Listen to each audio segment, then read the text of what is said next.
You are probably thinking, how's there a way to eat Korean barbecue? Don't you just eat the meat with rice? You can, but as someone who has been eating Korean barbecue once a week throughout my life, I've learned the steps of eating and making the perfect bite. The perfect bite is called a sam, and it can be life-changing and can be yours through just a few simple steps that include grilling the meat, cooking the garlic, and making your sam. And I hope that after watching this presentation, everybody will be able to have the same enjoyable experience as I do. In order to get the perfect bite, one just needs to be at a Korean barbecue restaurant. Once you are at the restaurant, everything will be provided for you. All the ingredients needed for making a sam are always given to you since it is such a tradition. The restaurant will supply a charcoal grill, meat, tinfoil, a cup, garlic, sesame oil, rice, lettuce, samjang, and other various side dishes. Once the waiter has put in the hot coals in your grill, it is time to start cooking. The first thing you will do is put your meat in the middle of the grill. As for the meat, there are tons of different meats, but the most popular is called bulgogi.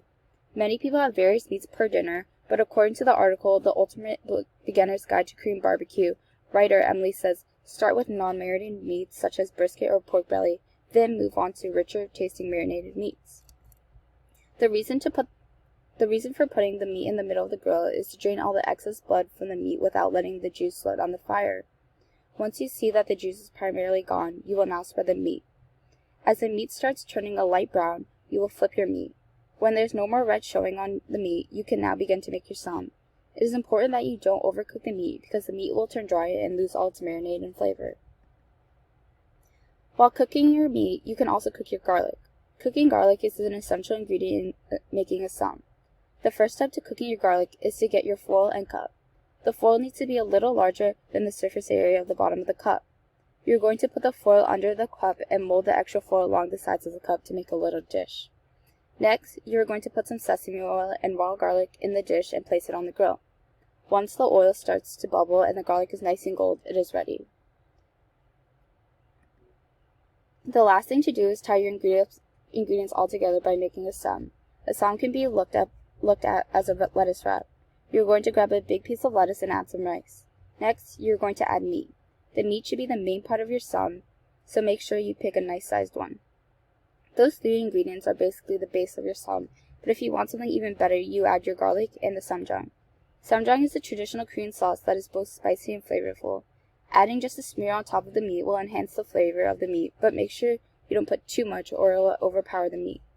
Next, you fold up the lettuce and put it all in your mouth. In the Thrillist article, Insider Tips for How to Order and Eat Korean Barbecue, editor Park says, I really want to encourage people to have the goal of fitting the entire thing in your mouth in one try. The beauty and the whole science behind it is savoring all the flavors of everything at one time. Every expert knows how crucial it is to eat it all in one bite. Another way people like to eat sam is to add various side dishes such as kimchi on top of their base.